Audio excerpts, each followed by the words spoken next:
Hey guys, Grip here down here in the basement range, practicing for our upcoming bow season. It's mid-July, no time like the present, and all this practicing has got me wanting to talk about bow hunting. So let's take a few minutes and talk about the broadheads I'm going to go with this year, and while we're on it, some shot placement. So let's get into it.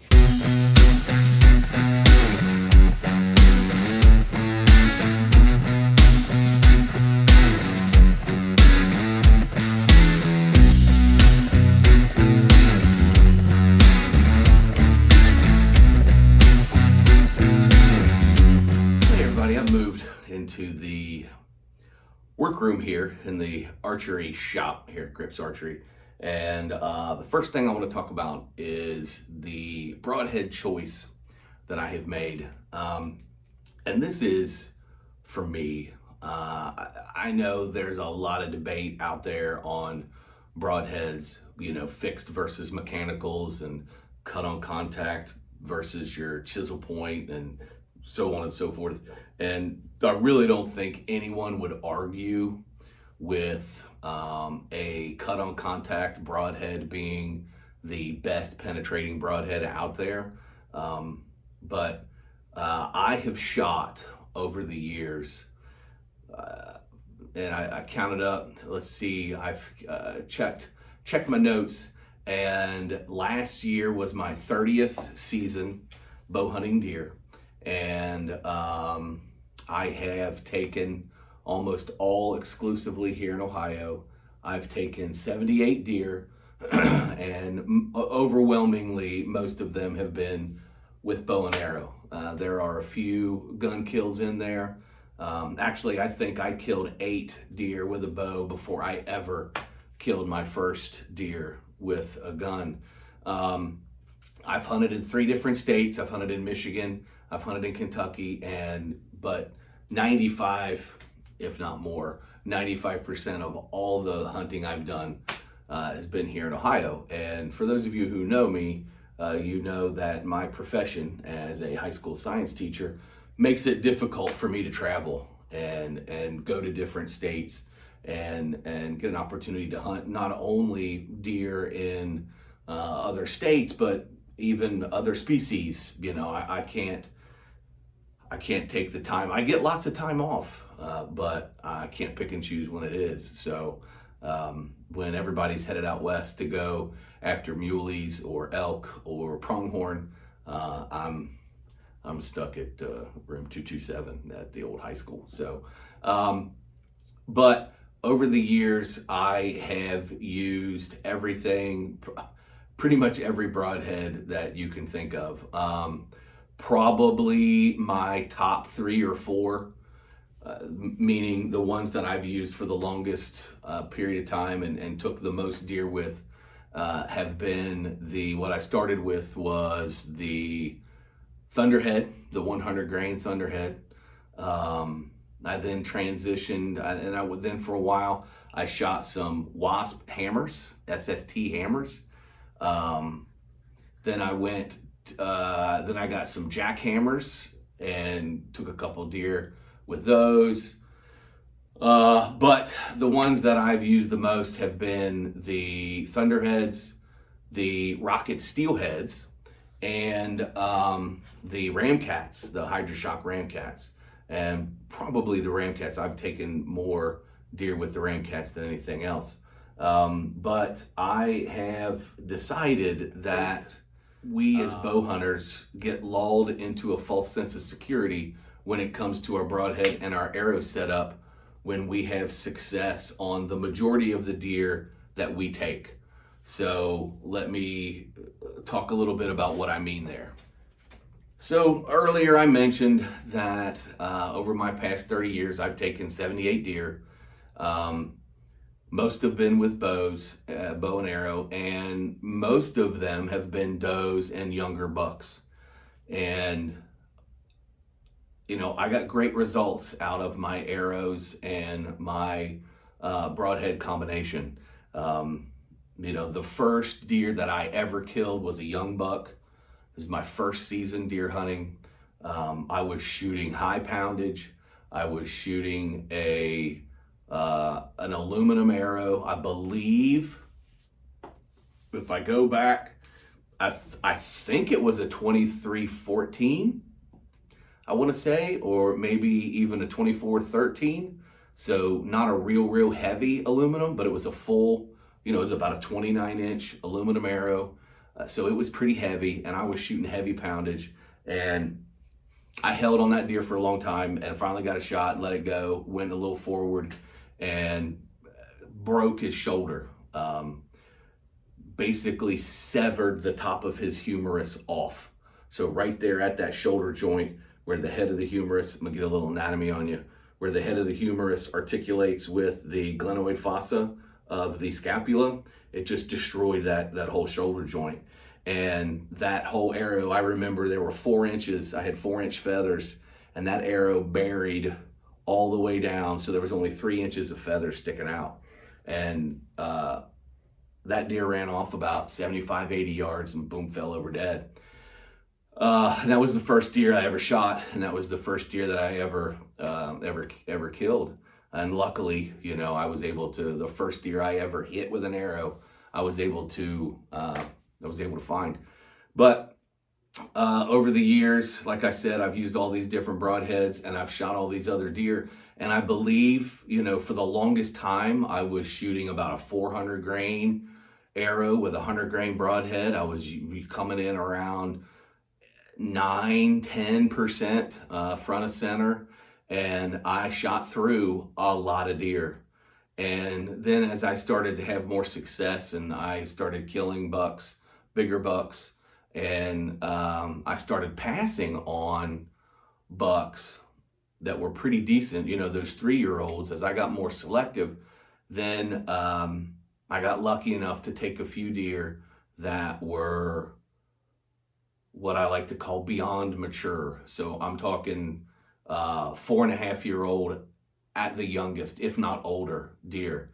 I have 2 over the mantle, and I'll go ahead and insert pictures of them or video of them right here. The one on the left is an 8-pointer from 2017, and he's 20 inches wide, inside spread. His left G2, as you can see it there, is a foot long. He was a stud, rattled him in from a long way off, and I shot him at 14 yards with that same setup. And as I like to say, I gave him the Bon Jovi treatment. It was shot through the heart, and I'm to blame.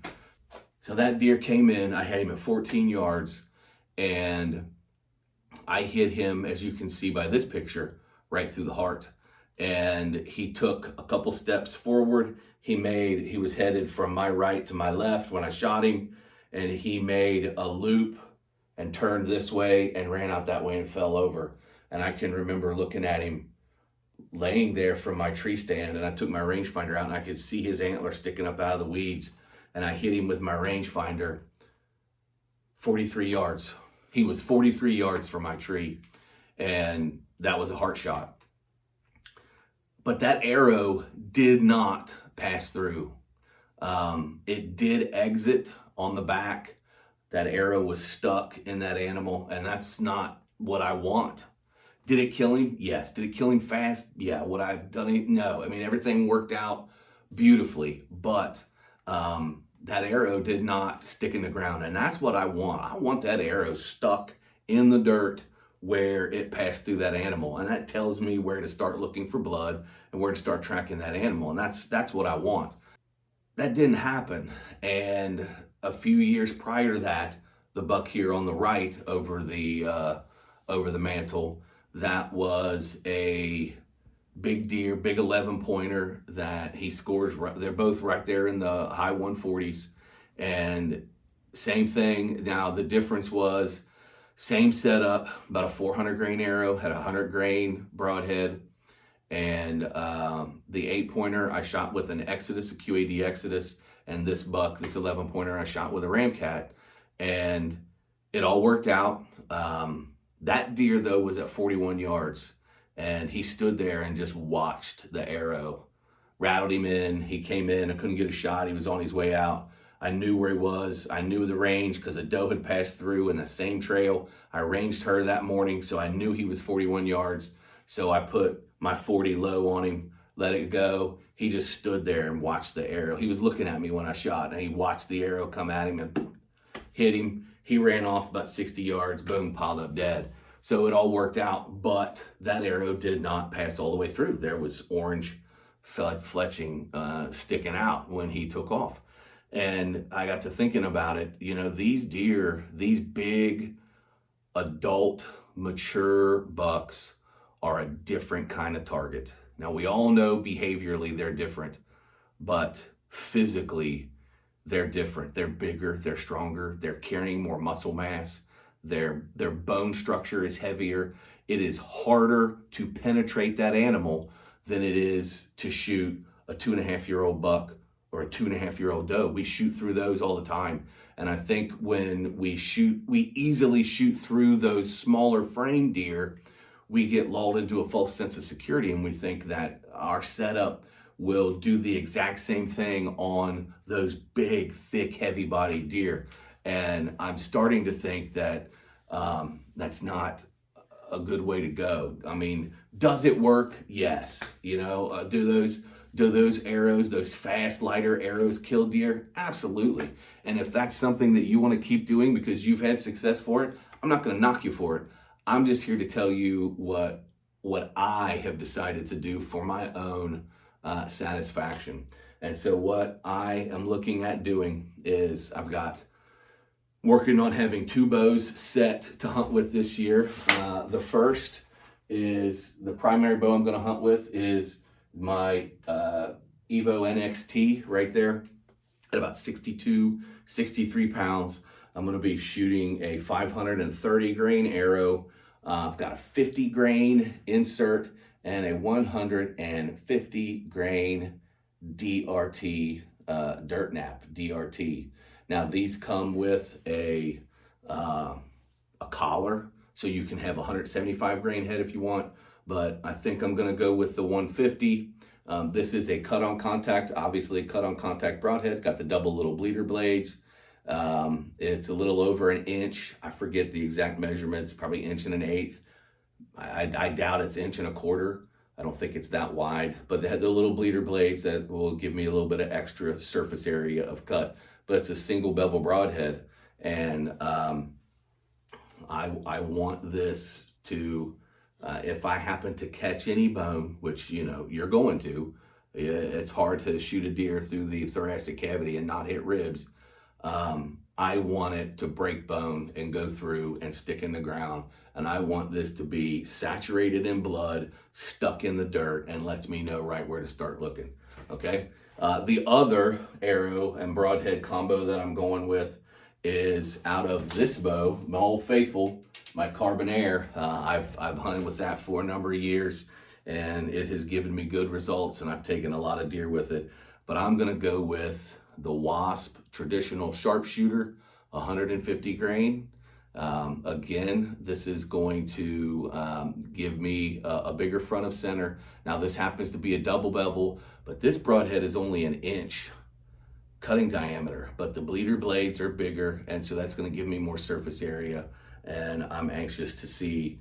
This is also about a 525 grain arrow, so I've added 125 to 130 grains worth of arrow weight to my setup that I've previously used. And that's what I'm going after. And I figure you can't have too much penetration. I have never heard somebody run an arrow through a deer and say, gosh, I got too much penetration on that deer. Never heard anybody say that. It's not, you know, arrows are different than bullets. Arrows cut and cause massive internal bleeding and hemorrhaging. Bullets cavitate and kill with hydrostatic shock. They make fluid go in the wrong direction. They blow stuff up, and they kill differently. And you know, even with a bullet, I want 2 holes. I want an exit hole. You know, I want to know where to start blood trailing. But with those arrows, I think that's going to give me a little bit more oomph. I think that's going to help me when if I get fortunate enough to draw back on one of those big, heavy-bodied, beyond mature whitetails that I'm gonna have enough arrow weight and front of center and a good enough broadhead to get through whatever I happen to. I had a bad experience last year. I hit a large deer right in the shoulder with a 400 grain arrow. Actually, it was a little heavier because I went with a 50 grain insert just to give me a little bit more front of center. But I had that ram cat and it hit him right in the shoulder, and I didn't get any penetration at all. And I'm not slamming the ram cat. I love the ram cat. I've killed a lot of deer with that broadhead, and I think with a little bit heavier insert, you know, 100 grain insert or even more behind that ram cat, I really think would be a pretty good combination. But I'm gonna go the different path with these cut on contact heads. So that's what I'm gonna go with. Excuse me, I've got all these lights on here in the workroom. It gets a little warm. Sometimes I get thirsty when I start talking about all this fun archery stuff. But that's gonna be my broadhead and arrow combination. I've worked real hard at getting these arrows and getting everything tuned. I've paper tuned, I've bare shaft. I mean, I've walk back tuned. The only thing I haven't done yet is I haven't shot these broadheads, but I'm very confident that with the bare shaft tune that I've been doing, the holes, I've got perfect bullet holes out of both with bare shaft. And so, especially with this broadhead at only an inch, and it's vented, so I know air will go through it. That's going to help it. I have no delusions that I'm going to see some good broadhead flight out of these. Same thing, it's vented. And this was tearing, again, bare shaft. It was getting great tears with a bare shaft. So I'm feeling pretty good about my broadhead flight. And I bought a half a dozen of each, and I just need to take one or two and dedicate them as practice heads. And I think I could probably resharpen these, but I may just leave one or two as practice heads and only shoot them into foam. So the other thing I mentioned in the intro was I wanted to talk about arrow placement. And I think, again, lulled into a false sense of security. We all talk about double lung, and double lung is lethal. Yeah, it's going to get them. But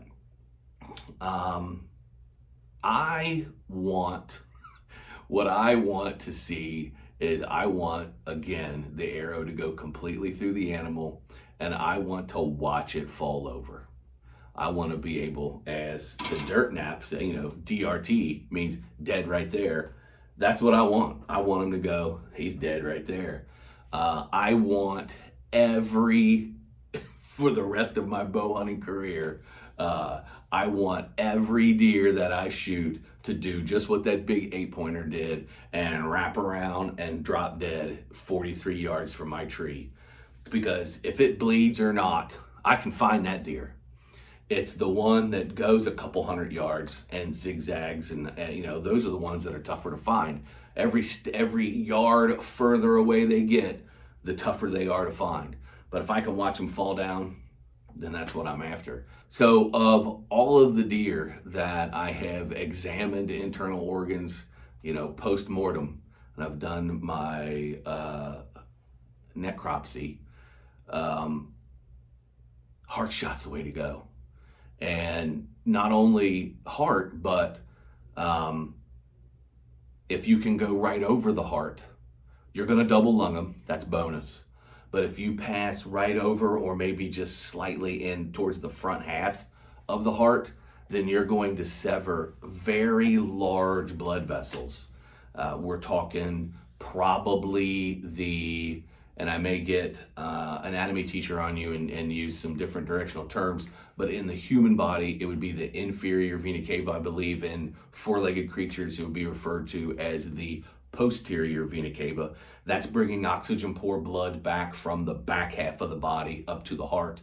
so that the heart may pump that blood to the lungs for reoxygenation. It's big. You know, it's almost on a big deer. It's going to be as big around as your finger, if not your thumb. And then the other large blood vessel that's going to be coming out of that front part of the heart is going to be the aorta. And if you sever the aorta, I mean, that's just as good as going right through the ventricles, right through the heart. You sever that aorta every time that left ventricle contracts. The aorta is the trunk of the systemic pump of the artery, of the arterial tree. It supplies all of the body with oxygen-rich blood. And I'm talking from his Achilles tendon to his cerebral cortex. It's getting blood from his aorta. And if you cut that aorta, he's done. 43 yards, he'll be out. You know, inside 15 yards, he'll run over there and fall down, and you'll go, oh, there he is. And he'll be easy to find. That's what I want. And to get that shot, if you look at a 3D target, and I'm a 3D guy, I shoot a lot of 3D, but if you look at a 3D target, your scoring rings are a little misleading. Now, here's your IBO scoring rings, and well, I got your ASA rings in here too, but you've got your 10 ring, and here's your 11 ring for IBO. Middle of the 10 ring, dead deer, absolutely. But if I had to pick one spot that I want to hit a deer, it would be a forward 10. I'm talking right here or even right here. That's the spot I want. Now, you're getting close to that shoulder, I agree. But anatomically speaking, if you look over, you have to realize that the shoulder blade comes in at this angle, and this bone is the humerus, would be our upper arm bone. This bone is the humerus, it comes down at this angle. So if you look at the 10 ring, which would be here, if we flip it over, you know, the 10 ring comes in here, scapula, humerus, right there's the spot. And from a tree, if you hit them there and you're coming in at a downward angle, if you don't hit the heart, you're going to hit those large blood vessels. And that deer is dead. Doesn't know it yet, but he's dead. And he's not going to go far, and he's going to be easy to find, whether or not there's a good blood trail or not. You have to understand that when an arrow goes through an animal and they run, those body parts move. Those muscles, that shoulder blade, as that deer steps forward, that shoulder blade will come down. And as that leg comes backwards, that shoulder blade rotates up. So if there's a hole under that scapula and it rotates down, it's going to cover that hole, and it won't bleed out that hole. And if you have a low hole, then that's ideal. As that chest cavity fills up, you're gonna have that blood leak out. But if you can take out the ventricles, or if you take out that aorta, you're gonna get arterial spray. So imagine if you're holding a hose, somebody turns the hose on and you close the nozzle at the end, that hose is under pressure. If somebody cuts that hose, it's gonna spray water. Well, that aorta will do the same thing. Every time that ventricle contracts, it's gonna spray blood, and blood is gonna come gushing out of those holes. And especially if they're left open, it's gonna bleed. But you take out that aorta, you take out that heart, that animal is not gonna be able to go 100 yards. They're gonna go probably 50 yards. And if they haven't dropped, they're gonna turn around and look. And if you get a complete pass through, they'll probably turn around and look and try to figure out what's just happened. And while they're standing there, they'll pass out. They'll fall over. They won't get any blood to their brain. Their brain will shut things off. They'll pass out. And then while they're laying there unconscious, they'll die of cardiac arrest, because they're not getting blood to their heart muscle either. And that's what happens. And they're done. They expire. Let me give you some instances. So here's a buck. And here I'm going to insert a little bit of video right here. Here's a buck that this was sheer luck. This is November. I want to say it was 07, maybe 08. And this buck, I was on a field edge and he came running out of the woods into the field. And I think someone probably bumped him and luckily ran him right to me. He was on the far side of the field, and I thought he was going to go down the far edge, which would have been about a 45-yard shot. And I was getting ready to take it if he stopped. And, I got my release hooked up, And as luck would have it, he angled across that field and he came right to me. And I drew back and I gave him a little whistle and he stopped at 22 yards. And I put that arrow right through him, rocket steelhead, put that arrow right through him. And he ran across the field. So once he left the woods, that's 45 yards. He was already 22 yards away. So only ran max 25, maybe 30 yards to get out of that field. And he went about another 20 yards in the woods, fell over dead. And if you look at where I'm pointing with this arrow, you can see how this fur doesn't match on that mount.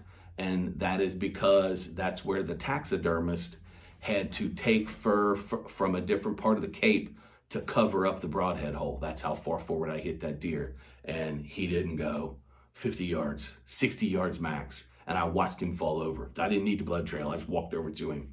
And that's what I want.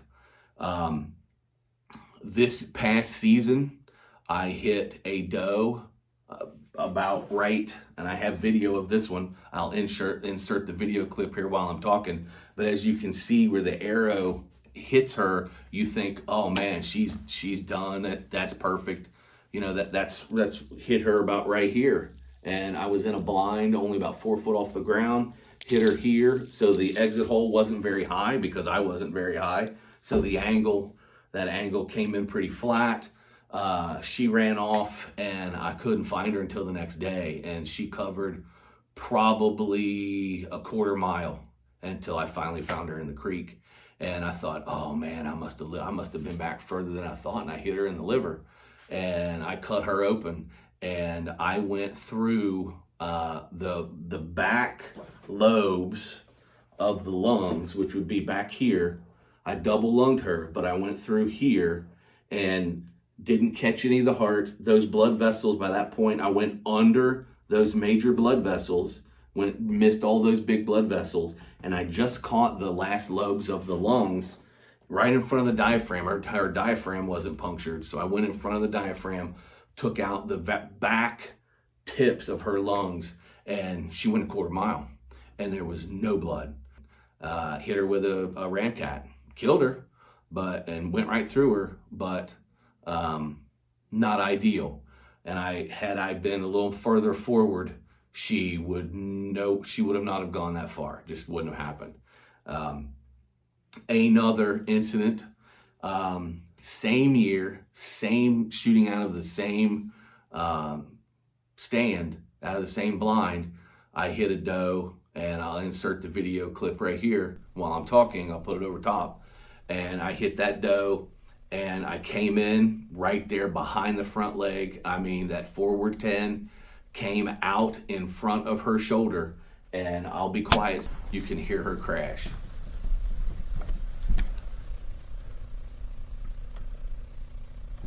That's it. She's done. And I hit her with this broadhead.